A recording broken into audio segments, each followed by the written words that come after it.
దేవుని గూర్చి చెప్పిన దేవుడే, దేవుని గూర్చి చెప్పిన దేవుడే.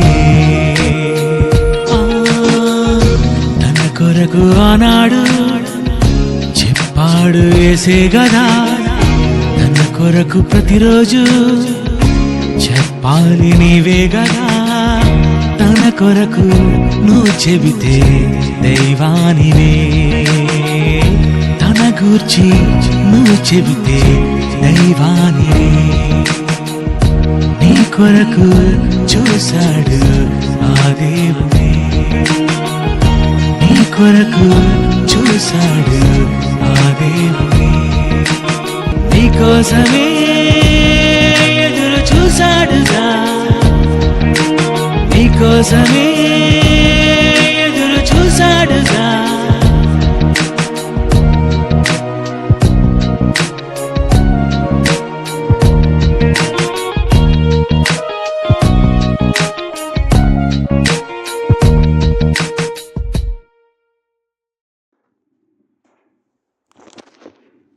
ఉదయకాల సమయంలో దేవుడి సన్నిధిలో హాజరైనటువంటి నా తోటి సహోదరులకు సోదరిమణులందరికీ యేసుక్రీస్తు నామములో వందనాలు చెల్లిస్తున్నాను. 25వ కీర్తన 12వ వచనాన్ని చదువుకున్నాను. 25వ కీర్తన 12వ వచనాన్ని చదువుకున్నాను. యెహోవా యందు భయభక్తులు గలవాడెవడో వాడు కోరుకోవలసిన మార్గమును ఆయన వానికి బోధించును. అతని ప్రాణము నెమ్మదిగా ఉండును, అతని సంతానము భూమిని స్వతంత్రించుకొనును. ఈ వచనం మనందరికీ ఆదరణ కలిగించేటటువంటి మాట అండి. ఏంటి ఆదరణ కలిగించే మాట అంటే, ఈ భూమి మీద బ్రతుకుతున్న మనమందరం కూడా ఏ మార్గంలో ప్రయాణించాలో, ఏ నిర్ణయం తీసుకోవాలో, ఎలా బ్రతకాలో తెలియలేనటువంటి పరిస్థితిని మనందరం ఎదుర్కొంటూ ఉంటాం. అనేక సందర్భాల్లో, కొన్ని సందర్భాల్లో డబ్బులున్నా కానీ ఎలా బ్రతకాలో అర్థం కాని పరిస్థితి. కొంతమంది పిల్లలున్నా కానీ వాళ్ళని ఏం చేయాలో, ఎలా పెంచాలో అర్థం కాని పరిస్థితి. అంటే ప్రతి మనిషికి కూడా అనేక సమస్యలు మనందరికీ ఉంటుంటాయండి. అలాంటప్పుడు దేవుడు ఏం చేస్తాడట అంటే 12వ వచనం మనం చదివినప్పుడు, వారు కోరుకోవలసిన మార్గమును ఆయన వానికి బోధించును. అంటే మనం ఏ మార్గాన్ని కోరుకోవాలో, ఏ మార్గంలో నడుచుకుంటే మనకు మంచిదో, మనకి ఎలా బ్రతికితే మనకి నెమ్మది వస్తుందో ఎవరు తెలియజేస్తారటమ్మా? దేవుడే వానికి బోధించును అన్నాడండి. ఎప్పుడు బోధిస్తాడు అంటే, యెహోవా యందు భయభక్తులు గలవాడు అయ్యున్నప్పుడు. అంటే ఇక్కడ మనిషి పాత్ర ఏంటి, దేవుడి పాత్ర ఏంటండి? మనిషి పాత్ర ఏంటంటే, యెహోవా యందు భయభక్తులు కలిగి ఉండవలసిన పని ఎవరిదంటే, బాధ్యత ఎవరిదంటే మానవుడిది. దేవుడి పాత్ర ఏంటంటే, వారికి ఏమి కావాలో అవి ఇచ్చే బాధ్యత ఎవరిదంటే దేవుడిది. ఈరోజు మనుషులందరూ కూడా ఏం చేస్తున్నారంటే, దేవుడు నాకు అది, దేవుడు నాకు అది, నాకు ఇది, నాకు ఆ సమస్య ఉంది, నాకు ఈ సమస్య ఉంది, నేను ఈ ఇబ్బందులు ఉన్నాను, ఈ శ్రమల్లో ఉన్నాను, ఈ కష్టంలో ఉన్నానని దేవుడు ఎక్కడున్నాడో వెతుకుతున్నారు. కానీ దేవుడు అడిగే మొదటి మాటను మాత్రం పట్టించుకోవట్లేదు. దేవుడు ఏమన్నాడంటే, నీ సమస్యలన్నీ, ఆ బాధ్యతలన్నీ నావి, నువ్వేమడిని ఇస్తాను, కానీ నువ్వు చేయవలసింది ఒకటి ఉంది. నీ బాధ్యత ఏంటంటే, నువ్వు భక్తి కలిగిన వాడిగా ఉండు, నీ బాధ్యతలన్నీ నేను చూసుకుంటాను. ఆ మాటలన్నీ ఉన్నాయండి అక్కడ, ఆ వచనంలో ఉన్నాయా లేవండి? కాబట్టి ఈరోజు మనం నేర్చుకోబోయే పాఠానికి భక్తి గలవాని ఎడల దేవుని బాధ్యత అని పెట్టుకున్నామండి. అంశం ఏంటమ్మా?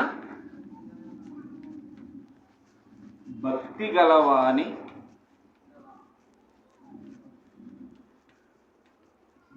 భక్తి గలవాని ఎడల దేవుని బాధ్యతలు.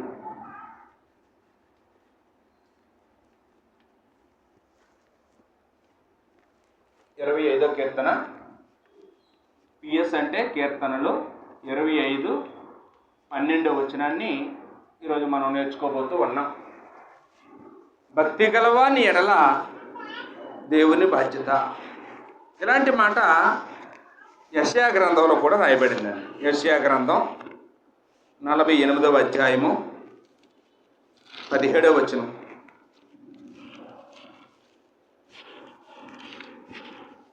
యెషయా గ్రంథం 48:17.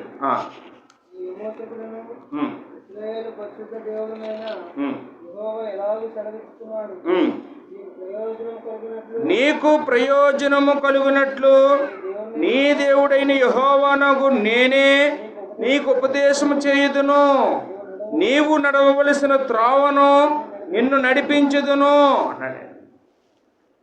అంటే ఒక వ్యక్తి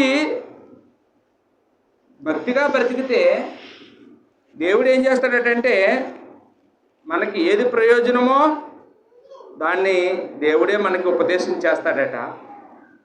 మనం ఎలా నడవాలో నడవవలసిన త్రోవను కూడా ఆయనే మనల్ని నడిపిస్తాను అనే మాటలు ఇక్కడ మనం చూస్తూ ఉన్నామండి. లోకంలో వాళ్ళ మాటలు మనకు వద్దు, లోకంలో వాళ్ళ స్టోరీలు మనకు అనవసరం. కానీ బైబిల్లో దేవుని యొక్క గ్రంథం ద్వారా దేవుడు భక్తి గల వారిని దేవుడు రక్షించాడా, భక్తి గల వారిని దేవుడు ఆదుకున్నాడా, భక్తి గల వారికి మంచి మార్గాన్ని దేవుడు చివరికి చూపించాడా, దేవుడు నమ్ముకున్న వారు ఎవరైనా పాడైపోయారా అనే విషయాలు మనం ఆలోచన చేస్తే భక్తి గల వారిని దేవుడు ఎప్పుడు కూడా విడిచిపెట్టలేదండి. భక్తి గల వారిని రక్షించే బాధ్యత దేవుడు తీసుకున్నట్టుగా మనం చూస్తున్నాం. ముందుగా మనం అపోస్తుల కార్యములు 8వ అధ్యాయాన్ని చూద్దామండి.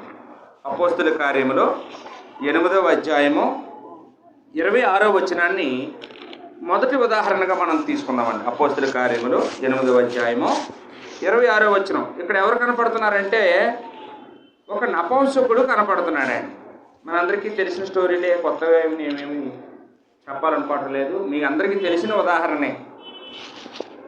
అపోస్తుల కార్యం 8వ అధ్యాయం 26వ వచనంలో ఒక నపుంసకుడు గురించి రాయబడిందండి.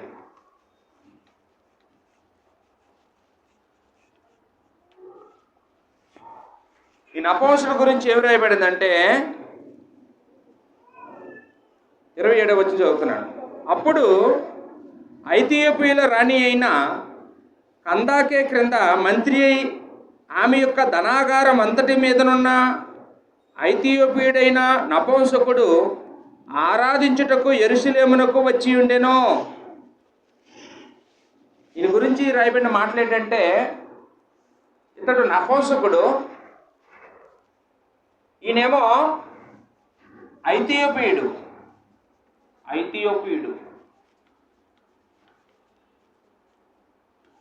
ఇంకా ఈయన ఎవరంటే ఆర్థిక మంత్రి అంటండి. ఎవరి దగ్గర? కందాకే అనేటటువంటి రాణి దగ్గర మంత్రిగా ఉన్నాడటండి. ఐథియోపియా దేశానికి ఆర్థిక మంత్రి.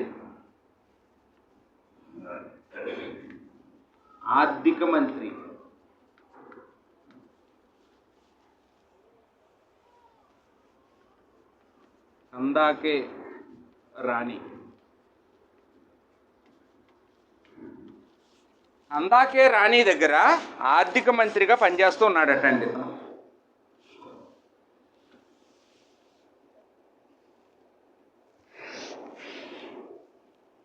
కందాకే క్రింద మంత్రి అయి ఆమె యొక్క ధనాగారం అంతటి మీదను అంటున్నాడు. ధనాగారం మీద మంత్రి అంటే ఎవరండి? ఫైనాన్స్ మినిస్టర్, కోశాధికారి.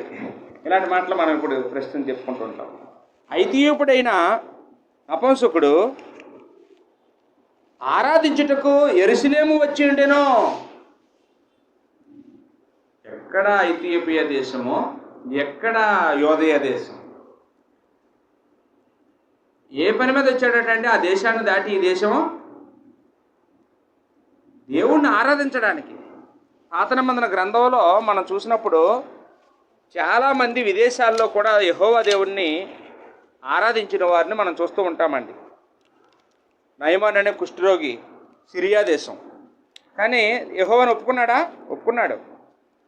అలాగా ఇతర దేశాలు వారు కూడా యెహోవాని నమ్ముకోవడం అనేది చాలామంది గురించి మనం ఆలోచన చేస్తూ ఉంటాం. పాత నిబంధనలోనే దేవుని యొక్క గొప్పతనాన్ని తెలుసుకున్నవారు, వినినవారు, దేవుని నమ్ముకునేవారు. వాళ్ళు యూదులు కాదు, కానీ వాళ్ళు నమ్ముకుంటారండి. హలో హలో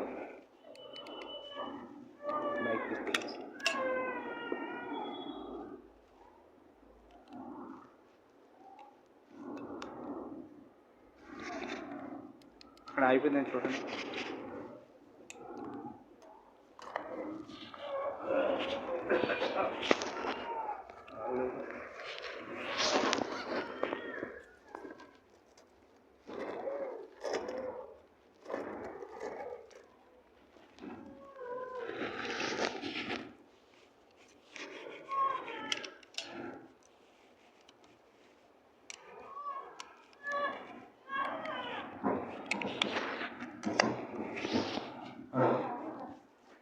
క్షమించండి, కొద్దిగా మైక్ డిస్టర్బెన్స్ వల్ల లేట్ అయింది.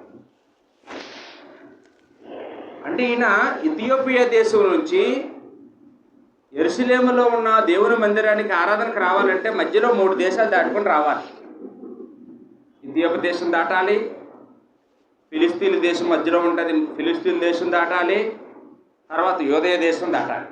అప్పుడు ఈయన యెరూషలేంకి దేవుని మందిరానికి రాగలుగుతాడండి.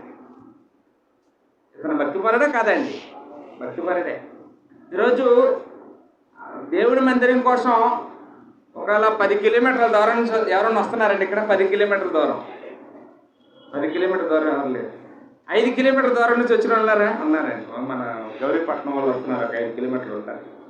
వెంకన్నపల్లి నుంచి వస్తున్నారు సిస్టర్ గారు, 5 కిలోమీటర్లు. అవునమ్మా, మనకు కష్టంగా ఉంటుంది కదా, అప్పుడప్పుడు రావడానికి కొద్దిగా కష్టంగా ఉంటుంది కదండి. 5 కిలోమీటర్లు అంటే బాబోయ్ చాలా కష్టపడిపోతున్నాను అనుకుంటాం మనం. ఇప్పుడు కొన్ని ప్రాంతాల్లో అయితే ఆటోలు కూడా ఉండవు. ఇప్పుడు మన ఏరియాకి అయితే ఆటోలు ఇక్కడ వరకు ఉండవు. ఆ కాంప్లెక్స్ దాకా ఉంటే అక్కడి నుంచి నడుచుకుని కూడా రావాలి కొన్ని సందర్భాలు. తిరువూరు నుంచి వస్తారు పాపం ఫ్యామిలీ, కాంప్లెక్స్ వరకు ఆటోలు ఉంటాయి, అక్కడి నుంచి నడుచుకొని రావాలండి. వాళ్ళు చాలా బాధపడిపోతుంటారండి, చాలా కష్టపడిపోతుంటారు. మరి మనం ఏం చేయలేము. ఇతర స్టోరీ చదివినప్పుడు మనం భక్తిపరులమా, అతను భక్తిపరుడండి. అయ్యి బాబు, మనమైతే మహా అయితే ఒక 10 కిలోమీటర్లో, ఒక 5 కిలోమీటర్లో, అది కూడా చక్కగా ఆటోలోనో బైక్ మీద వస్తున్నాం.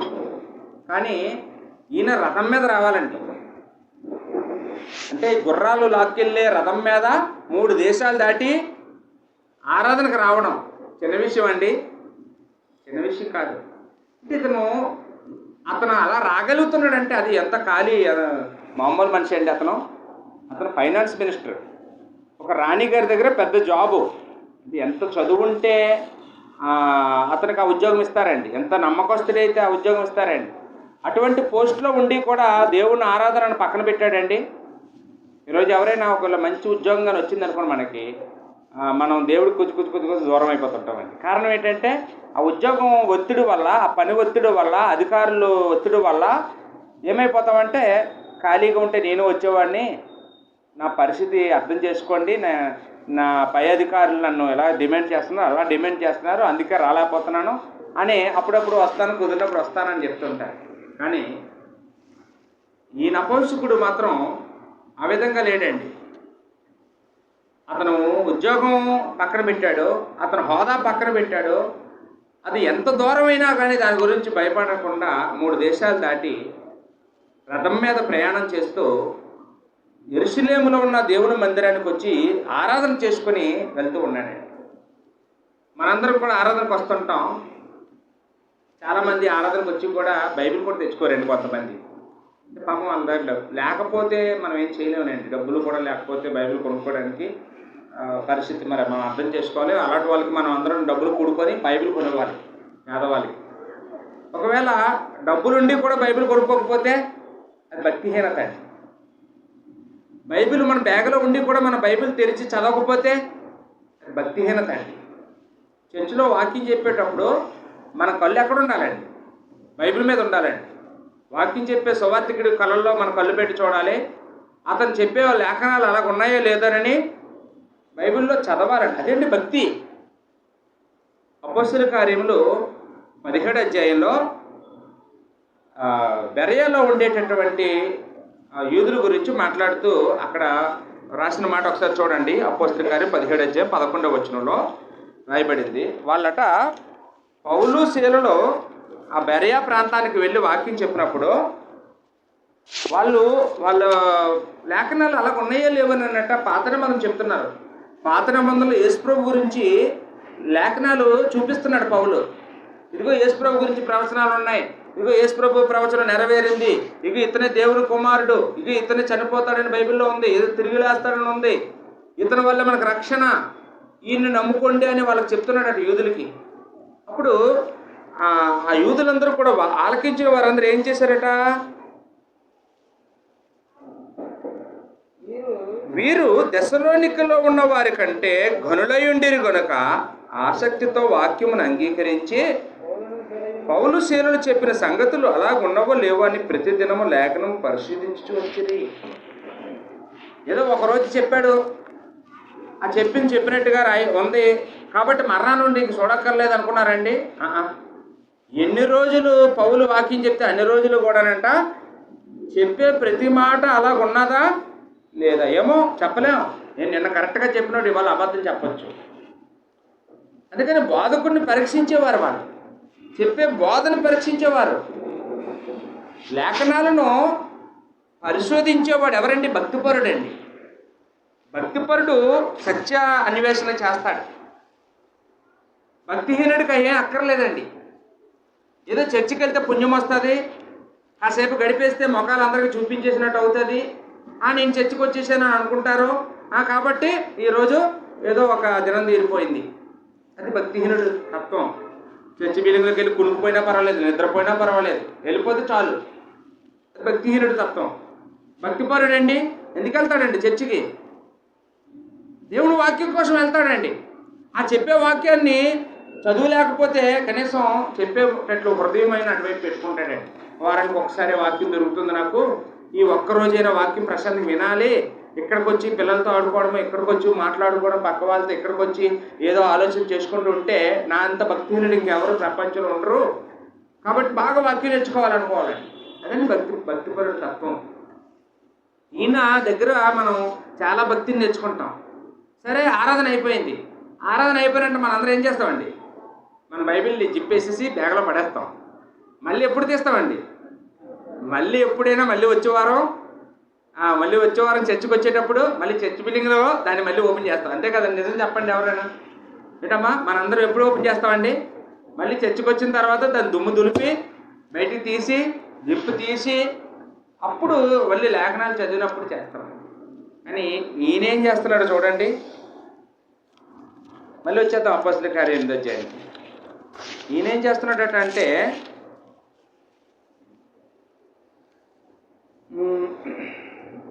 28వ వచనంలో, అతడు తిరిగి వెళ్ళుచు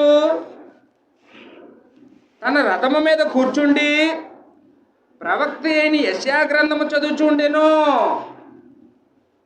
ఈయన మందిరానికి వచ్చేటప్పుడు బైబిల్ చదువుతాడు, మందిరంలో బైబిల్ చదువుతాడు, మళ్ళీ తిరిగి వెళ్ళేటప్పుడు ప్రయాణంలో కూడా ప్రయాణంలో కూడా బైబిల్ చదువుతాడా? ప్రయాణంలో కూడా చదువుతాడండి. ఏంటండి, ఎందుకు అలా చదవాలి? భక్తిపరుడండి, భక్తిపరుడు. ఇవాళ భక్తిహీనులు ఏం చేస్తామంటే మనం ప్రయాణాలు మనం ఏం చేస్తామండి? ఏదో సినిమాలు చూడడమో, యూట్యూబ్లు పెట్టుకోవడమో, ఇయర్ ఫోన్స్ పెట్టుకొని ఏదో ఎంజాయ్ చేయడమో, ఏదో పోకిరి మాటలు మాట్లాడుకోవడమో, అక్కడక్కడ ఆగి ఫోటోలు తీసుకోవడమో, అవన్నీ చేయకూడదని చెప్పట్లేదు, అన్నీ చేయండి. కానీ దేవుడి మందిరానికి వచ్చినప్పుడు ఒక వ్యక్తి విశ్వాస జీవితం ఎలాగుండాలంటే దేవుడి కోసం అంకితం చేసుకోవాలి సమయాన్ని, ఆ దినాన్ని. ఆయన దేవుడి మందిరానికి వచ్చేటప్పుడు భక్తిపరుడిగా వస్తున్నాడు. ఎంత దూర ప్రయాణం, ఆ ఖర్చు ఎంత అవుతుంది రావడానికి, ఎంత శ్రమపడి వచ్చాడో దాన్ని సద్వినియోగం చేసుకుంటున్నాడండి. ఆ వచ్చిన తర్వాత ఆరాధన చేసుకుంటున్నాడు. మళ్ళీ తిరిగి వెళ్ళేటప్పుడు కూడా ఆ హృదయాన్ని ఎటువైపు తిప్పకుండా ఇంటికి వెళ్ళే వరకు కూడా దేవుడిలోనే హృదయం గడపగలిగేటట్లుగా దేవుని యొక్క వాక్యాన్ని చదువుతున్నాడండి. ఏమో మామూలు మనిషా, ఖాళీగా ఉండే మనిషా? చాలా చాలా పెద్ద అధికారం కలిగిన వాడు, ఫైనాన్స్ మినిస్టర్ అతను. కానీ దేవుడి దగ్గర మాత్రం గడగడ ఉడుకుతున్నాడండి, దేవుడి దగ్గర మాత్రం లోబడిపోతున్నాడండి. దేవుడు అంటే చాలా ఇష్టం, దేవుడి గ్రంథం అంటే చాలా ఇష్టం. అయితే 29వ వచనంలో, అప్పుడు ఆత్మ ఫిలిప్పుతో, నీవు రథము దగ్గరికి పోయి దాన్ని కలుసుకోమని చెప్పాను. ఫిలిప్పు దగ్గరకు పరిగెత్తుకొని పోయి అతడు ప్రవక్తని యెషయా గ్రంథం చదువుచుండగా విని, నీవు చదివినది గ్రహించుచున్నావా అని అడగగా,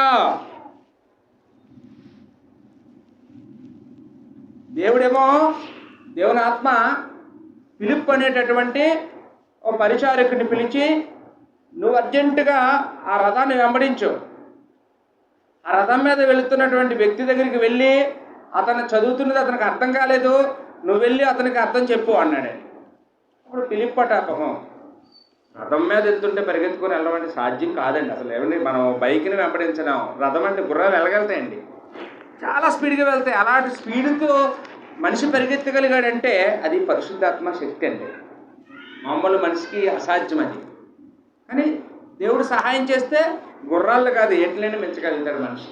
అది దేవుడు సహాయం చేశాడు. ఫిలిప్పు పరిగెత్తుకొని వెళ్ళాడు, ఆయన్ని అడుగుతున్నాడు, నువ్వు చదువుతుంది నీకు అర్థమవుతుందా?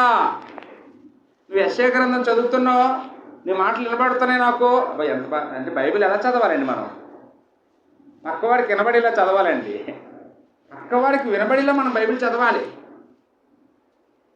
నువ్వు చదువుతున్నది నాకు వినబడుతుంది, నీవు చదువుతున్నది నీకు అర్థమవుతుందా అని అడిగాడు. అతని స్థానంలో మనం ఉంటే ఏం సమాధానం చెప్తామండి? నేను ఎవరో తెలిసే నీకు, అసలు నా లెవెల్ ఏంటో తెలుసా, నేను ఎంత చదువుకున్నానో నీకు తెలుసా, నేను ఇథియోపియా దేశానికి ఫైనాన్స్ మినిస్టర్ని, నా స్టడీ ఎంతో తెలుసా నీకు, నా జాబ్ ఎంతో తెలుసా నీకు, నాకు అన్నీ అర్థమవుతాయి, నాకు ఈ బైబిల్ ఆఫ్టర్ ఆల్ నాకు ఇది అర్థం కాకపోవడం ఏంటి అన్నాడండి. మనమైతే అర్థం కాకపోయినా అర్థమైన నటించేస్తుండవండి అండి. కొంతమందికి అమ్మ అర్థమవుతుందంటే ఓకే ఓకే ఓకే అంటారండి, ఏం అర్థం అవుతుంది వాళ్ళకి, కానీ అర్థమైపోయినట్టు యాక్టింగ్ చేస్తుంటారండి. ఎందుకంటే అర్థం కాలేదంటే ఎక్కడ నామోషిగా ఉంటుందో, నాకు అర్థం కాలేదని చెప్తే ఎక్కడ చీప్ అయిపోతామో, అందరి దగ్గర ఫూల్ అయిపోతామో అని చెప్పి బాగా అర్థమైనట్టు, బాగా వాక్యానుసారంగా బతుకుతున్నట్టు మనం నటించేస్తుంటాం. కానీ ఈయన అలా చేయట్లేదండి. ఈయన చిన్నపిల్లాడి మనస్తత్వం, ఈయన యథార్థంగా ఉన్నాడండి. ఎంత యథార్థంగా ఉన్నాడో చూడండి, ఎంత యథార్థంగా మాట్లాడుతున్నాడో. 31వ వచనంలో అతడు అంటే ఆ నపుంసకుడు మాట్లాడుతున్నాడు, ఎవడైనను నాకు త్రోవ చూపకుంటే ఎలాగూ గ్రహింపగలనని చెప్పి రథమెక్కి తనతో కూర్చుండమని ఫిలిప్పును వేడుకొనెను. ఎవడైనా చెప్పకపోతే, ఎవడైనా నాకు త్రోవ చూపకుంటే ఎలాగ గ్రహింపగలను అన్నాడు. ఒప్పుకున్నాడండి, నేను ఎంత చదువుకున్నా కానీ ఎవరైనా త్రోవ చూపిస్తే కదా నేను ఏదైనా గ్రహించగలను. అంటే బైబిల్ అనేటటువంటిది ఒక మంచి త్రోవ, మంచి మార్గం అండి. ఇది మతం కాదు, ఇది ఒక మార్గం. ఇది చదువుకుంటే అర్థమైపోయే గ్రంథం కాదు. ఎవరైనా ఒక ఉపదేశకుడు దానికి త్రోవ చూపించాలి, దాని అర్థాన్ని విశదపరచాలి. డిగ్రీలు చదువుకున్న వారికి కూడా ఇది అర్థమయ్యే పుస్తకం కాదండి. ఇతను ఎవరో ఆర్థిక మంత్రికి కూడా బైబిల్ అర్థం కావడం లేదట, అర్థమవుతాం. ఎందుకంటే దాని ముందు దాని వెనక చదివితే కానీ అది అర్థమవుతుంది. ఒక వచనం పట్టుకుంటే అది అర్థమవుతుంది. ఇతను ఏదో ఒక వచనం పట్టుకున్నాడు, యెషయా గ్రంథం 53వ అధ్యాయం 7వ వచనాన్ని పట్టుకున్నాడు. అది చదువుతున్నాడు కానీ అది గ్రంథకర్త గురించా వేరొకరి గురించా అది అర్థం అవ్వట్లేదు అతనికి. భక్తిపరుడే ఎంతో దూరం నుంచి వస్తున్నాడు. సమయాన్ని దేంతో గడుపుతున్నాడంటే దేవుని వాక్యంతో గడుపుతున్నాడు. ఆయన ధర్మశాస్త్రం చెప్పినట్లుగా దేవుడిని ఆరాధించుకుంటున్నాడు. ఎందుకంటే అతనికి యేసుప్రభు వచ్చాడనే సంగతి తెలీదు. అతని దేశం వాడు కాదు. అతనికి కొత్త నిబంధన యేసుప్రభు ఇచ్చాడని సంగతి తెలీదు. యేసుప్రభు శిలువ మరణం పొందాడని సంగతే అతనికి తెలియదు. చనిపోయి తిరిగి లేచాడనే సంగతే తెలియదు. అతను ఏది నమ్ముతున్నాడంటే అతనికి ధర్మశాస్త్రం గురించి తెలుసు, అదే నమ్ముకుంటున్నాడు. ఆ ఆచారాల ప్రకారంగానే దేవుణ్ణి తెలియకుండానే దేవుణ్ణి ఆరాధిస్తూ అలాగా కొనసాగుతున్నాడు. కానీ అతను భక్తిపరుడు. అందుకే మన పాఠం పేరు ఏంటంటే భక్తి గలవాని ఎడల దేవుని బాధ్యత. ఒకవేళ నువ్వు నేను ఒకవేళ ఈరోజు తెలియకుండానే మనం భక్తిపరులుగా కనుకుంటే కనుక ఖచ్చితంగా మన విషయంలో, మన జీవితంలో, మన భౌతిక విషయాల్లో కానీ, మన ఆత్మ సంబంధ విషయాల్లో కానీ, మన సమస్యల విషయంలో కానీ, మన రక్షణ విషయంలో కానీ బాధ్యత ఎవరిదండి? దేవుడు తీసుకుంటాడండి. దేవుడు తీసుకుంటాడు. ఈయన ఏమైనా అడిగాడా? దేవుడా నాకు అర్థం అవ్వలేదు, నాకు ఎవరినైనా పంపించి అడిగాడా? ఎవరిని అడగలేదు. ఇతను చేస్తున్నది ఏంటంటే దేవుడికి వచ్చే పని ఇతను చేస్తున్నాడు. భక్తిపరుడు. అతనికి అర్థం కాలేదు కానీ చదువుతున్నాడు, అర్థం కాలేదు కానీ చదువుతున్నాడు. దాన్ని వివరించే మనిషిని దేవుడే పంపించాడు, ఆయన దగ్గరికి పంపించాడు. వచ్చిన తర్వాత అతని బాధ్యత ఏంటంటే నిజాన్ని ఒప్పుకోవడం.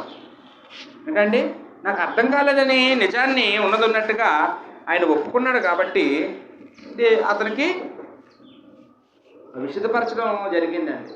నాకు అంతా తెలిసండి, నువ్వు నాకు చెప్పేది ఏంటి, నువ్వెవరు నాకు చెప్పడానికి అని అనలేదండి. రండి నా రథమెక్కి కూర్చొని నాకు అంతా బోధించండి అని బతిమలాడుకున్నాడండి, వేడుకున్నాడని మాట రాయబడిందండి అక్కడ.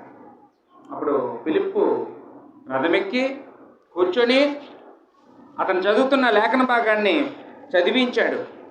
యెషయా గ్రంథం 53:7 చదివించి అదంతా కూడా ఆ యేసుప్రభు యొక్క శిలువ మరణం గురించి రాయబడిన మాట.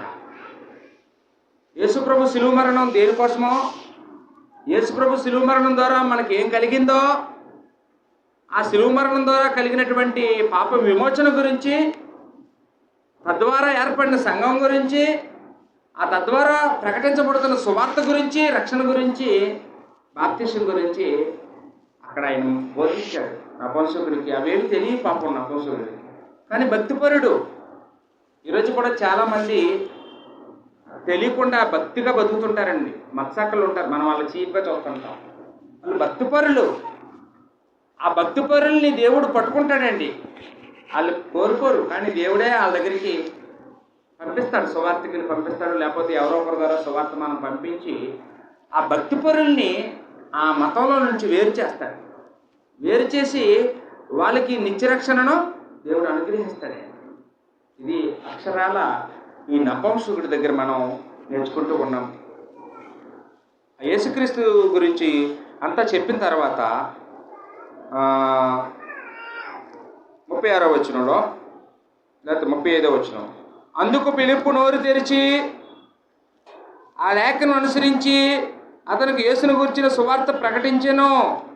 వారు త్రోవలో వెళ్ళుచుండగా నీళ్లున్న ఒక చోటుకు వచ్చినప్పుడు నపుంసకుడు, ఇదిగో నీళ్లు, నాకు బాప్తిస్మం ఇచ్చుటకు ఆటంకమేమని అడిగి రథము నిలపమని ఆజ్ఞాపించెను. ఏం చేశాడటండి? బాప్తిస్మం గురించి చెప్పిన వెంటనే, ఏమండి జనవరి 1 నాడు తీసుకుంటానండి అన్నాడా? నా పెళ్లి రోజు నాడు తీసుకుంటాను అన్నాడా? మా ఆవిడని అడిగి తీసుకుంటాను అన్నాడండి? మా ఆయన్ని అడిగి తీసుకుంటానని చాలామంది ఏం చేస్తారు తెలుసా అండి? మా ఆవిడని అడగాలంటే మా ఆవిడ ఒప్పుకుంటే ఇద్దరం కలిసి తీసుకుంటాం, ఆ ఏమొద్దంటే మానేస్తాం. అలా లేదండి. ఇక్కడ ఇంతకాలం తెలియకుండా ఆరాధించాను, ఈరోజు నువ్వు నాకు అన్నీ తెలియచేశారు. కాబట్టి ఈ లేఖనం చెప్పినట్టుగా యేసుప్రభు నా కోసం ఈ లోకానికి వచ్చి ప్రాణం పెట్టాడు. నేను ఇంకా ధర్మశాస్త్రం పట్టుకొని ఉన్నాను, ఆ ధర్మశాస్త్రం ప్రకారం ఆరాధిస్తున్నాను. కాబట్టి నేను యేసుప్రభుని ఆరాధిస్తాను, యేసుప్రభు ద్వారా నేను దేవుడిని ఆరాధిస్తానని చెప్పి నాకు బాప్తిసం ఇవ్వండి. ఇదిగో నీళ్ళు ఇక్కడ కనపడ్డాయి కదా, బాప్తిసం ఇవ్వండి, మీకు ఏంటి ఆటంకం? ఈయనేం ఆటంకం చెప్తాడండి? ఈయనేం ఆటంకం చెప్పడు. ఓకే ఇచ్చేస్తాను. వెంటనే ఆ నీళ్ళ దగ్గర ఆపారట. ఫిలిప్పు నపుంసకుడు ఇద్దరు నీళ్ళలో దిగిరి అంతటా ఫిలిప్పు అతనికి బాప్తిసం ఇచ్చెను. వారు నీళ్ళలో నుండి వెడలు వచ్చినప్పుడు ప్రభు ఆత్మ ఫిలిప్పును కొనుక్కోయాను. నపుంసకుడు సంతోషించుచు తన త్రోవను వెళ్ళాను. కాబట్టి బాప్తిసం పొందుకున్న తర్వాత ఈయనకి సంతోషాన్ని దేవుడు అనుగ్రహించాడండి. అంతవరకు సంతోషం ఉందంటారా? అంతవరకు డబ్బు ఉంది, అంతవరకు అతనికి లోక సంబంధమైనవి అన్నీ ఉన్నాయి, కానీ రక్షణ లేదు. ఆ రక్షణ కలిగిన తర్వాత అతనికి సంతోషం దేవుడు అనుగ్రహించాడు. మళ్ళా జీవితంలో ఎప్పుడు కూడా ఈ నపుంసకుడు ఈ ఫిలిప్పు మళ్ళా కలుసుకోలేదంట అండి. ఆ ఒక్కసారే కలుసుకున్నారు. ఆ ఒక్కసారి ఆయన బాప్తిసం పొందుకున్నట్టుగా చూస్తున్నాం. అంటే ఈరోజు భక్తిపరుడికి ఎన్నిసార్లు చెప్పాలండి? భక్తిపరుడికి ఎన్నిసార్లు చెప్తే మారుతాడండి? ఒక్కసారి చెప్తే మారుతాడండి భక్తిపరుడు. 1 సంవత్సరం చెప్పాలా, 2 సంవత్సరాలు చెప్పాలా, 3 సంవత్సరాలు చెప్పాలా? అక్కర్లేదండి. అతను ఆల్రెడీగా దేవుడు అంటే అపారమైన ప్రేమ, దేవుడు అంటే అపారమైన విశ్వాసం. కాబట్టి ఆయనకి ఈ యేసుప్రభు గురించి తెలియదు, ఈ సంఘం గురించి తెలియదు, ఈ బాప్తిసం గురించి తెలియదు. అది మాత్రమే తెలియచేయవలసి వచ్చేది. ఈరోజు మనకి క్రీస్తు సంఘం గురించి తెలిసా? ముందే తెలియదు.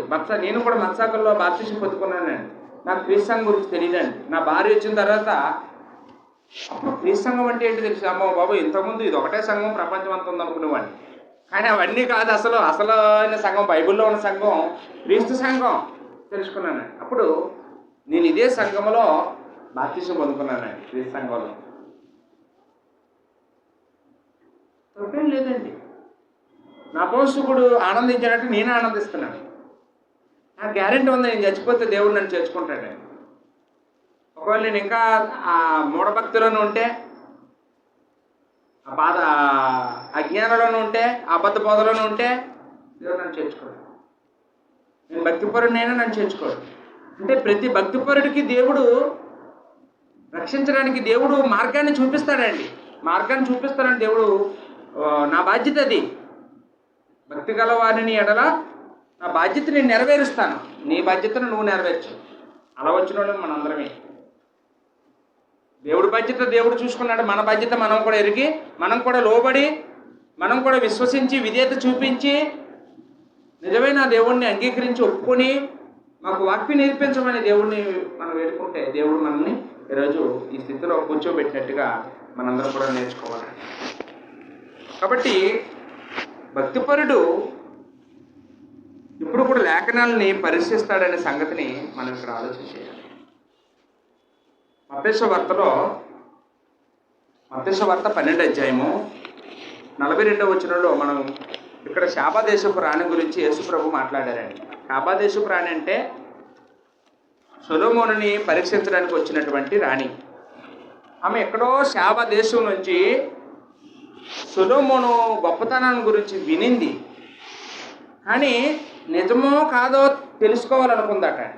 నిజంగా సొలొమోను జ్ఞానవంతుడా కాదా, నిజంగా అతను దైవ జ్ఞానం కలిగినవాడా కాదా అని రూఢుపరుచుకోవడానికి ఆవిడ ఎన్నో దేశాలు దాటి స్వయంగా వచ్చిందట అండి. మత్తయి వార్త 12వ అధ్యాయము 42వ వచనం.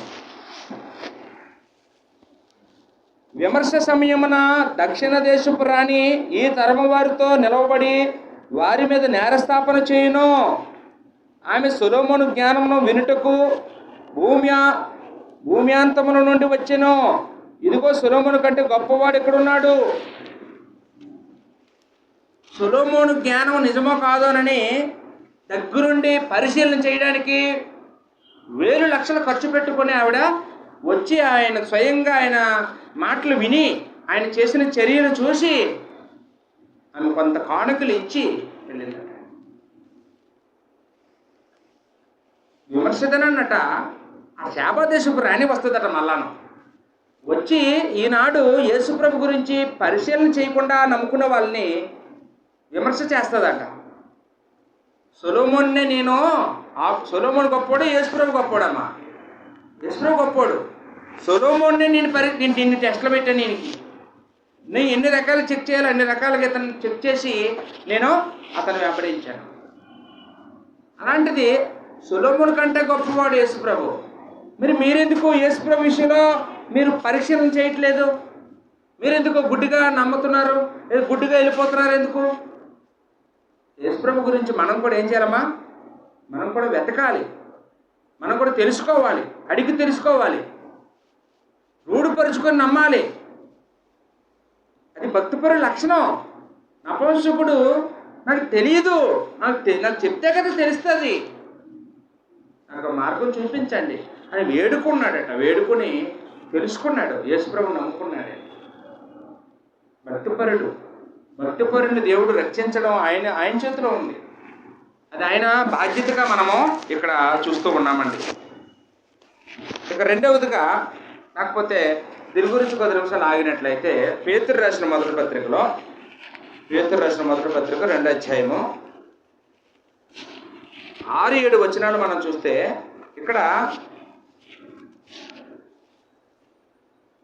పేతురు యేసుప్రభు సిలువను గురించిన విషయాలు తెలియజేశాడండి. మొదటి పేతురు 2వ అధ్యాయము 6వ వచనం.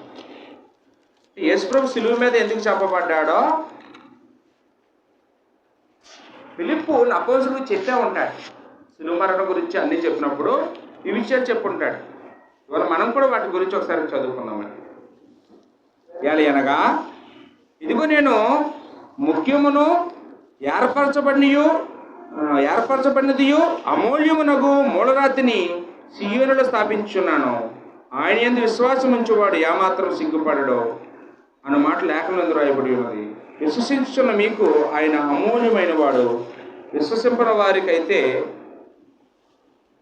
ఇల్లు కట్టువారు ఏ రాతి నిషేధించుతారో అదే మూడవ తలరాతి ఆయన.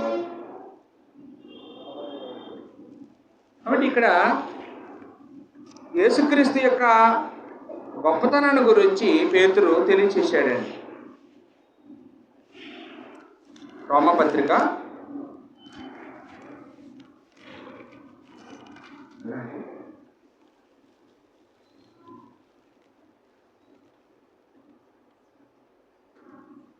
6వ అధ్యాయం 6వ వచనం. అంటే ఇక్కడ మనం రోమపత్రిక 6వ అధ్యాయం 6వ వచనం.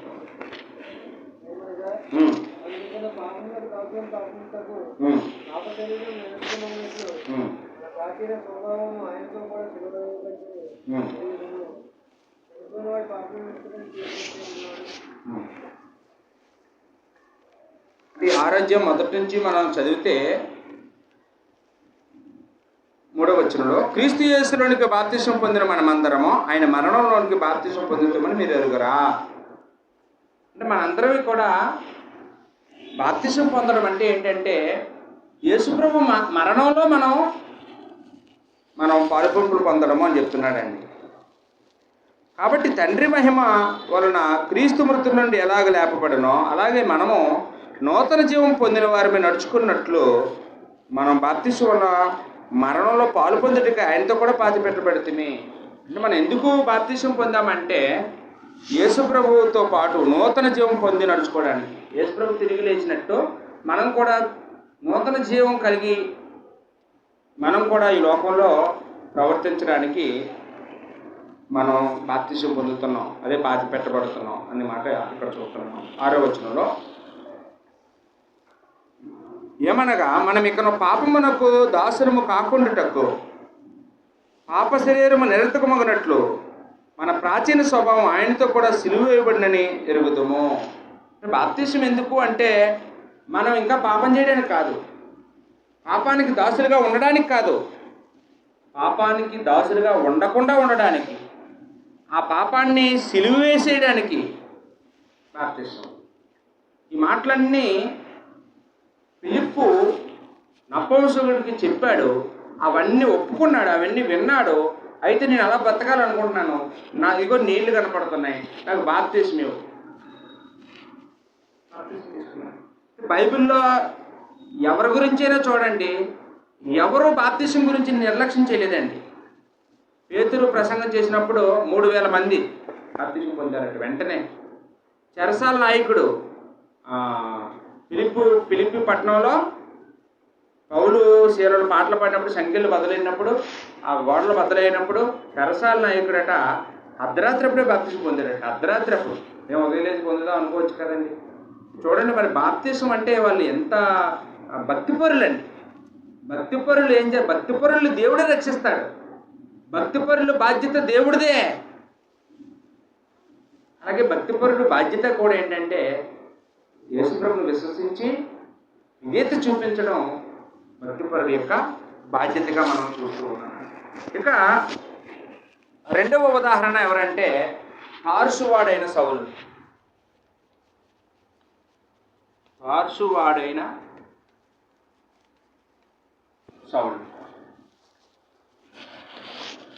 అపోస్తలుల కార్యం 9వ అధ్యాయంలో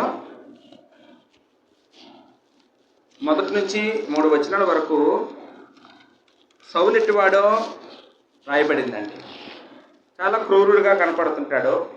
అప్పుడే స్తెఫను చనిపోయినప్పుడు స్తెఫను మరణానికి కూడా అతను సమ్మతించాడని 7:60 వచనంలో ఉంటుంది. అంటే క్రైస్తవుల్ని హింసించే వారిగా కనపడుతుంటాడు. ఎవరైనా ధర్మశాస్త్రానికి వ్యతిరేకంగా ఎవరైనా బోధిస్తే వారిని పట్టుకొని వారిని బంధించి అవసరమైతే వారిని చంపడానికి కూడా తెగించిన మనిషిగా మనకు కనపడుతున్నాడండి. 9వ అధ్యాయం 1వ వచనం చదువుతున్నాడు. సౌలు ఇంకను ప్రభు యొక్క శిష్యులను బెదిరించుటకునో హత్య చేయుటైనో తనకు ప్రాణాధారమైనట్లు ప్రధాన యాజకుని యొద్దకు వెళ్ళి ఈ మార్గమందున్న పురుషులనైనను స్త్రీలనైనను కనుగొని ఎడల వారిని బంధించి యెరూషలేమునకు తీసుకుని వచ్చుటకు దమస్కులోని సమాజము వారికి పత్రికలమ్మని అడిగాను. ఇక్కడ నుంచే అరెస్ట్ వారెంట్ పట్టుకొని వెళ్తున్నాడండి. దమస్కు అనే ప్రాంతానికి పారిపోయారు యెరూషలేములో ఉండే క్రైస్తవులు. దమస్కు అనే పట్టణంలో దాక్కున్నారని తెలుసుకున్నాను. మీరు ఇప్పుడు పత్రికలు ఇచ్చారనుకో, అక్కడ పట్టుకెళ్ళి అక్కడ ప్రధాన యాజకులకు ఇస్తాను. ఆ వాళ్ళు అవన్నీ చదువుకొని ఆ ప్రాంతంలో ఉన్న క్రైస్తవులందరినీ మాకు అప్పచెప్తారు. అప్పుడు వాళ్ళందరినీ కూడా హత్య చేసేస్తాను. అదే నా ప్రాణాధారం, చంపేస్తాను అని కాగితాలు పట్టుకొని వెళ్ళాడటండి. ఆ కాగితాలు పట్టుకొని తిరుగుతూ ఉన్నాడు. 3వ వచనంలో అతడు ప్రయాణం చేయుచు దమస్కు దగ్గరకు వచ్చినప్పుడు ఆకస్మికముగా ఆకాశం నుండి ఒక వెలుగు అతని చుట్టూ ప్రకాశించును. అప్పుడు అతడు నేల మీద పడి, సౌలా సౌలా నీ వేళ నన్ను హింసించున్నావని తనతో ఒక స్వరము పలుకుడు వినెను. వెంటనే ఆకాశం నుంచి ఒక వెలుగు వచ్చిందట. వెంటనే అతను కింద పడిపోయాడు. పడిపోయిన తర్వాత అతనికి ఏం కనపడటం లేదు, మాటలు మాత్రం వినపడుతున్నాయి. ఏం మాటలు అంటే, సౌలా సౌలా నీవేళ నన్ను హింసించుచున్నావు అనే మాటలు వినపడ్డాయి. 5వ వచనంలో ప్రభువా నీవెవడవని అడగగా ఆయన, నేను నీవు హింసించుచున్న యేసును, లేచి పట్టణంలోకి వెళ్ళుము, అక్కడ నీవు ఏం చేయవలనో అది నీకు తెలుపబడునని చెప్పాను. తనతో ప్రయాణం చేసిన మనుషులు ఆ స్వరము వినిరి కానీ ఎవరిని చూడక మౌనులై నిలవబడేది. మాటలైతే వింటున్నారట, కానీ వాళ్ళకి ఏం కనపడలా. సౌలు నేల మీద పడి లేచి కన్నులు తెరిచినను ఏమీ చూడలేకపోయాను.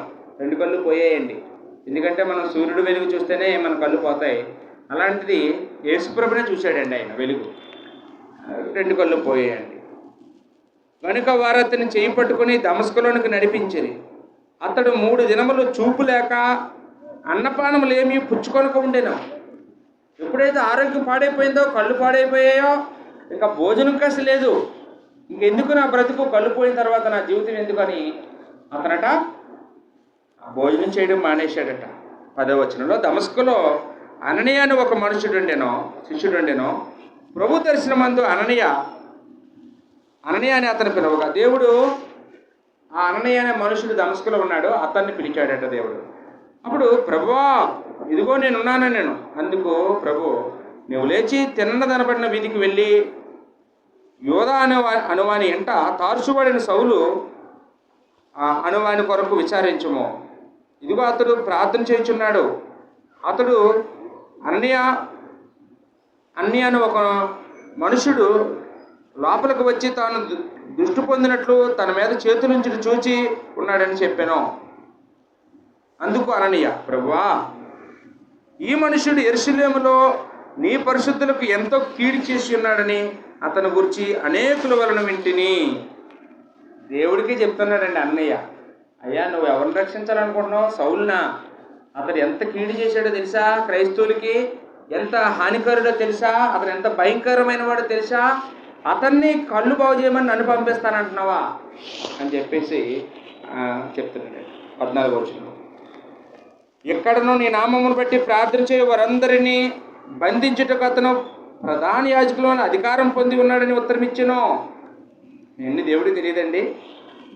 అందుకు ప్రభు, నీవు వెళ్ళుము, అన్యజనుల ఎదుటనో రాజుల ఎదుటనో ఇశ్రాయేలుల ఎదుటనో నా నామము భరించుటకు ఇతడు నేను ఏర్పరచుకున్న సాధనమై ఉన్నాడు.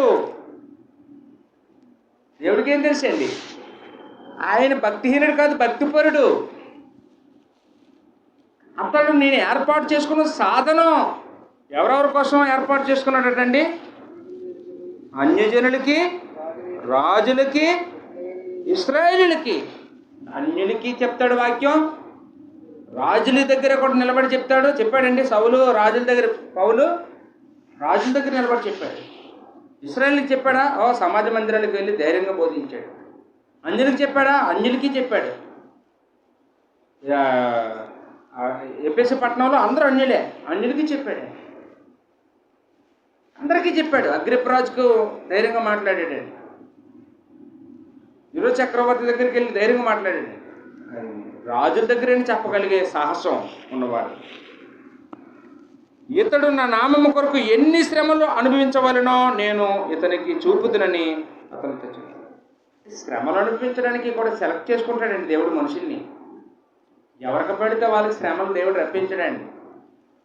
ఎవరు తన నామం నిమిత్తం శ్రమలు అనుభవించాలని దేవుడు ఎంచుకుంటాడో దేవుడు వారికి ఆ శ్రమలు కూడా పెడతాడు. అందరికీ రావండి. ఆ సౌలు విషయంలో దేవుడు ఆ మాట చెప్తున్నాడండి. అప్పుడు అననీయ వెళ్ళాడట, ఆ ఇంట ప్రవేశించాడట, అతని మీద చేతులు వేసాడట. సౌలా సహోదరుడా, నీవు వచ్చిన మార్గంలో నీ కనపడిన ప్రభువైన యేసు నీవు దృష్టి పొంది పరిశుద్ధాత్మతో నింపబడినట్లు నన్ను పంపి ఉన్నాడని చెప్పినావు. అప్పుడే అతని కన్నుల నుండి పొరల వంటివి రాలగా దృష్టి కలిగి లేచి బాప్తిసం పొందెను. తర్వాత ఆహారం పుచ్చుకొని బలపరచబడింది. అంటే సౌలు అందరి దృష్టికి, క్రైస్తవుల దృష్టికి చెడ్డవాడుగా కనబడ్డాడు, కానీ దేవుడి దృష్టికి భక్తిపరుడుగా కనబడ్డాడు. నేను ఏర్పాటు చేసుకున్న సాధనం అన్నాడు. అంటే ఏంటి? ఎందుకు అలాగా? ఈ మనుషుల దృష్టికి ఎలా కనపడడం ఏంటి? ఎందుకు అలా తప్పు చేశాడా? సౌలు అంటే తప్పేం చేయలేదండి. అతను భక్తిపరుడే. అతనికి ధర్మశాస్త్రమే తెలుసు, ధర్మశాస్త్రంలో రాయబడిన మాటలే తెలుసు. ద్వితీయోపదేశకాండం 13వ అధ్యాయంలో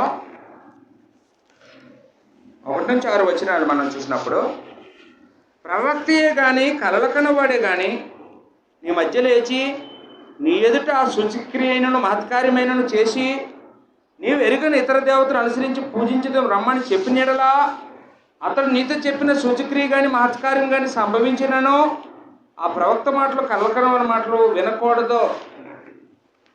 ఇది దేవుడు ముందే చెప్పేశాడు. ఒకవేళ ఎవరైనా మీ మధ్యకు వచ్చి ఏం అద్భుతాలు చేసినా కానీ, మహత్కార్యాలు చేసినా కానీ, అతను ప్రవక్తే కానీ, అతను దర్శనాలు వచ్చినవాడే కానీ మీరు అతని మాటలు నమ్మొద్దు అన్నాడు. కాబట్టి పౌలు ఏం చేశాడండి?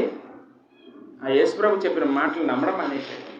అపోస్తలులు చెప్పిన మాటలు నమ్మడం మానేశాడు. ఏమనుకుంటున్నాడంటే వీళ్ళేదో ఇతర దేవతల గురించి చెప్తున్నారు అనుకుంటున్నాడు. వారు చెప్పేది దేవుడు మాటలని గ్రహించలేకపోయాడు. వీళ్ళేదో కొత్త విధానం చెప్తున్నారు, ధర్మశాస్త్రం తప్పు అంటున్నారు, ఇదిగో కొత్త నిబంధన అంటున్నారు, కాబట్టి ఇలాంటివి నమ్మకూడదు అనుకున్నాడండి అతను. చూడండి, ఎఫెసు పత్రికలో, లేకపోతే 1 తిమోతి పత్రిక 1వ అధ్యాయం 12వ వచనం చూడండి.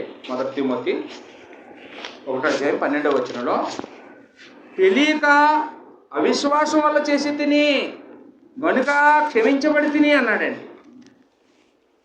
పౌలట ఆ క్రైస్తవులందరినీ హింసించాడు కదండి.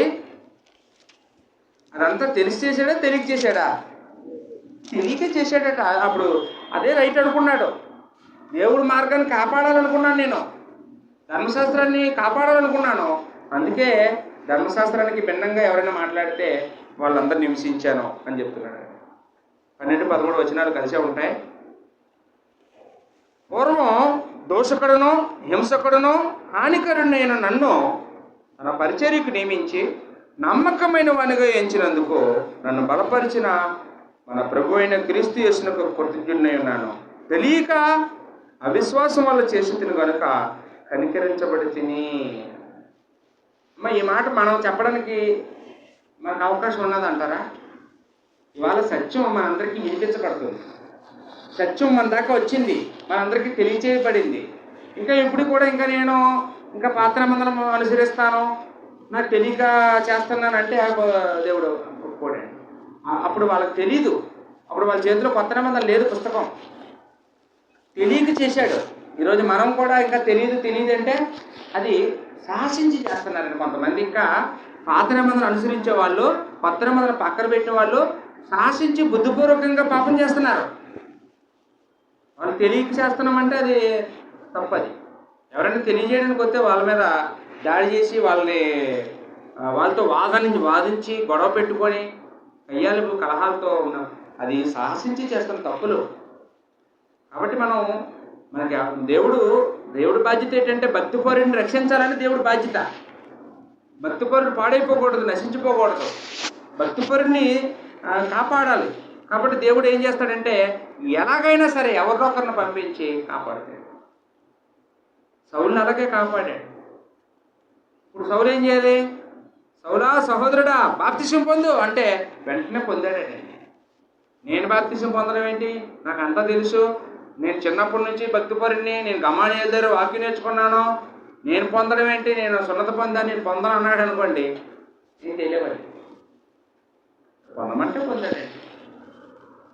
అపొస్తలుల కార్యం 26వ అధ్యాయంలో ఆయన ఎలా రక్షణ పొందుకున్నాడో మళ్ళీ మరొకసారి అగ్రిప్పరాజు దగ్గర ఆ స్టోరీ అంతా చెప్పాడండి. అతను ఎలా రక్షణ పొందుకున్నాడో అపొస్తలుల కార్యం 26వ అధ్యాయం 12వ వచనం నుంచి, అందునిమిత్తం నేను ప్రధాన యాజకుల చేత అధికారమును ఆజ్ఞ పొంది దమస్కునకు పోవుచుండగా రాజా మధ్యాహ్నమందు నా చుట్టూను నాతో కూడా వచ్చిన వారి చుట్టూను ఆకాశం నుండి సూర్య తేజస్సు కంటే మిక్కిలి ప్రకాశమానమైన ఒక వెలుగు త్రోవలో ప్రకాశించి చూచితిని. మేమందరము నేల పడినప్పుడు సౌలా నన్ను ఎందుకు హింసించున్నావని, మునుకొలలకు ఎదురుతున్నట నీకు కష్టమని హెబ్రీ భాషలో ఒక స్వరము నాతో పలుకుటి వింటిని. ఏమన్నాడటండి దేవుడు? మునికొలలకు ఎదురుతున్నట్టు నీకు కష్టం. మునుకోలు అంటే తెలుసా అండి? అంటే ఇప్పుడు నాగలు ఉంటుంది కదండి, నాగలకి ఇలా ఉంటుంది కదండి. మీరు ఎప్పుడు నాగలు చూసారా? రైతులు దున్నుతారు, ఈ చివరిలో ఉంటుంది కొన ఉంటుంది కదండి, ఇది మునుకోలు. అంటే ఎవడైనా కొన్న ఇలా వెళ్ళి తన్నాడు అనుకోండి, ఎవరికి నష్టం? అది కాళ్ళలోంచి అవతల నుంచి చివరికి గుర్తిపోతుందండి. యేసుప్రభుకి ఎదురెళ్ళడం మునుకోళ్ళకి ఎదురెళ్ళడం అండి. కొత్త నిబంధనకి ఎదిరించడం మునుకోళ్ళకి ఎదిరించడం. అంటే ఆ మాట అక్కడ లేవు, ఇక్కడ తెలియజేశాడండి. మునుకొలకు ఎదురుతున్నట నీకు కష్టమని హెబ్రీ భాషలో ఒక స్వరము నాతో పలుకుటి వింటిని. అప్పుడు నేను, ప్రభువా నీవు ఎవడవని అడగగా, ప్రభువు నేను హింసించుచున్న యేసును, నీవు నన్ను చూచుచున్న సంగతిని గుర్చు, నేను నీకు కనబడబో సంగతిని గుర్చు, నిన్ను పరిచారకునిగాను సాక్షిగాను నియమించుటకై కనబడి ఉన్నాను. నీవు లేచి నీ పాదములు మోపి నిలువుము. నేను ఈ ప్రజల వలన అన్యజనుల వలన హాని కలగకుండా నిన్ను కాపాడుదును. వారి చీకట్లో నుండి వెలుగులోనికి, సాతాను అధికారం నుండి దేవుని వైపుకు తిరిగి నా యందరి విశ్వాసం చేత పాపక్షమాపణను పరిశుద్ధపరచడానికి సాక్ష్యముగా స్వాస్థ్యమును పొందినట్లు వారి కన్నులు తెరుచుటకై నేను నిన్ను వారి ఎదుగు పంపుచున్నానని చెప్తున్నాను. అదండి పౌలు యొక్క జీవితం. దేవుడే పౌలుని రక్షించాలనుకున్నాడు, రక్షించాడు. అంత సేవ చేశాడు పౌలు. ఒకప్పుడు క్రైస్తువులు హింసించిన వాడే, క్రైస్తువులు గొప్ప సేవ చేశాడండి. ఎక్కువ పత్రికలు రాశాడండి పౌలు. ఎన్ని పత్రికలు రాశాడు? 21 పత్రికలు రాశాడండి. కొత్త నిబంధనలో ఎవరు రాయలేదండి పత్రిక, అన్ని పుస్తకాలు రాశాడు. 3 సువార్త ప్రయాణాలు చేశాడండి పౌలు. చచ్చిపోయే వరకు, హతసాక్షి అయ్యే వరకు యేసుప్రభు కోసం నిలబడ్డాడండి. ఎక్కడ రాజీ పడలేదండి, ఎవరికి భయపడలేదండి. ఒక కొత్త నిబంధనలో మనం అనుసరించవలసిన మన సంఘంలో ఉండే ప్రతి విధమైన సమస్య గురించి మాట్లాడాడండి. భార్య భర్తల గురించి కానీ, పిల్లల గురించి కానీ, లేకపోతే సంఘంలో స్త్రీలు ముసుగేసుకోవడం గురించి కానీ, సంఘంలో స్త్రీలు వాక్యం చెప్పడం విషయంలో కానీ, లేకపోతే ప్రభురాత్రి భోజనం గురించి కానీ, లేకపోతే విగ్రహాలకు అర్పించింది తినటం గురించి కానీ, ఈ సంగీతం గురించి కానీ, అన్నిటి గురించి విశదపరిచాడండి. ఇది దిశానిర్దేశం చేశాడు సంఘానికి పౌలు. పాపం గురించి గట్టిగా మాట్లాడిన వ్యక్తి పౌలే అండి. జాగ్రత్త గురించి మాట్లాడిన వాడు పౌలు. దేవుడు భక్తిపరుణ్ణి దేవుడు వెతికి రక్షించుకుంటాడండి. ఈరోజు మనం కూడా మనందరం కూడా ఆ విధంగా మనం వచ్చిన వాళ్ళమేనండి. మనల్ని అందరినీ దేవుడు రక్షించుకున్నాడు. ఎఫెసీ పత్రికలో 3వ అధ్యాయం 3వ వచనంలో, ఎఫెసీ పత్రిక 3:3,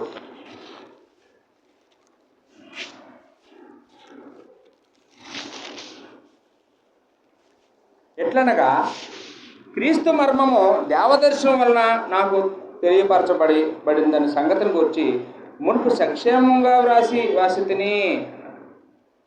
ఇక్కడ పౌలుకి చాలా దర్శనాలు కూడా దేవుడు కలిగజేశాడట. ఆ దర్శనాల్లో ఆయన మర్మాలన్నీ తెలియజేశాడట. ఏంటి ఆ మర్మం అంటే, సువార్త వలన అన్ని జనులు యూదులు సమానంగా రక్షణ పొందడం, యూదులతో సమానంగా అన్ని జనులు రక్షింపబడ్డం అనేది ఒక మర్మం. ఎలాగా సాధ్యమంటే సువార్త ద్వారా. సువార్తకు లోబడితే అన్యులు కూడా యూదుల వలె యూదులు అన్యులు కూడా రక్షింపబడతారనే మర్మం నాకు దేవుడు తెలియజేశాడు అని ఇక్కడ చెప్తున్నాడు. కాబట్టి ఇలాగా ఈ గొప్ప సంగతులన్నింటినీ కూడా పౌలుకి దేవుడు తెలియజేశాడు. అపోస్తలులకి తెలియదు అన్యులకు రక్షణ ఉందని, పౌలుకి దేవుడు తెలియజేశాడు. అన్యజనులను రక్షించమనే మర్మాన్ని దేవుడు పౌలుకి తెలియజేసినట్టుగా చూస్తున్నాడు. మత్తయి సువార్త 11వ అధ్యాయంలో, మత్తయి సువార్త 11వ అధ్యాయం 23-24 వచనాలు మనం చూస్తే, ఇక్కడ కపెర్నౌము గురించి మాట్లాడుతూ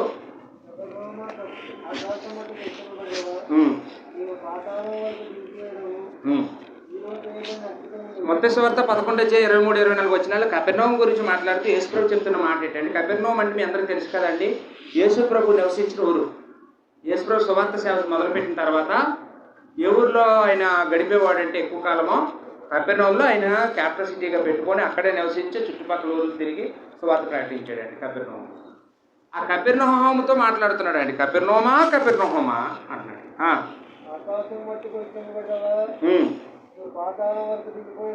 హెచ్చించుకున్నావా దిగిపోతావు.